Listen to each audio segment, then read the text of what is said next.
Okay, you're listening to The Resistor, and what this channel is about is countering what they are doing. And of course, we all know who they are. It's the libtards, the socialists, the commies. So what we're talking about here is HR 127. I'm sure that you all know about it. Now, this guy just happens to say that you better get off your duff and write your representatives, and he's right. Later on, I've seen a video by. Oh, now all of a sudden he's gone. Here he is. This guy, Langley Outdoors Academy.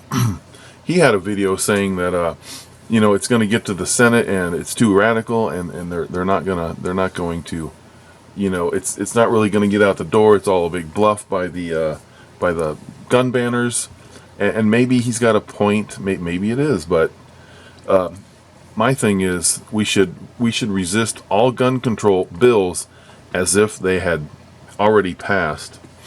And so some of the things that we should be seeing, but we're not, is sheriffs should be coming out and saying HR 127 or HR 8, I'm not going to enforce it, and I will prevent federal law enforcement from enforcing it. We should see gun dealers coming forward saying, I'm going to burn my dealer's license and my ATF FFL. I'm going to burn that right on camera. And then if this stuff starts passing, that's what they need to do. One thing that this erroneous piece of legislation is going to do is it's going to basically make a machine gun out of your semi-auto, so the penalties and the severity of the crime will be on the same level. So one of the unintended consequences is, let's say Bubba in the backwoods has some semi-autos, and now he's not going to register them, and he's going to hide them away from the feds. Maybe he's going to bury a few. But if he's going to keep some on his person, what's he got to lose by turning it into a full auto? He doesn't have anything to lose. So there's going to be a proliferation of full autos out there. And instead of police raiding somebody who has a semi-auto, they're going to have full autos, because what the hell? The penalty isn't any worse. So why wouldn't you have one at that point? So that's one of the unintended consequences that the left isn't seeing here.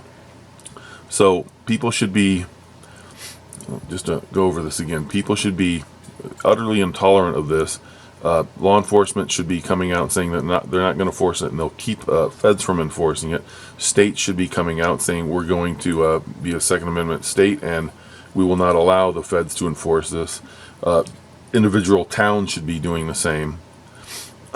Citizens should be hitting the streets and organizing protests, whereby they're we will not comply rallies, basically, and they should shout in these rallies, death to communists, death to socialists. We really need to start getting uppity and get our message across, because what this means by forcing you to register your firearms and pay a yearly tax of $200 on normal guns and $800 on anything that they deem scary or military or a black rifle. What that essentially means is, if you can't pay that, just like your property taxes, if you can't pay it, then the sheriff takes your house. Same thing with the guns. If for some reason you got laid off and you just you don't have the money that year, then you won't be able to pay the tax. Then you're a felon for having those weapons, so you have to turn them in. Essentially, the government is saying, if they pass this legislation, they're saying that all those guns out there are no longer private. We own them. It's just a matter of time before you have to turn them in. So that can't be tolerated.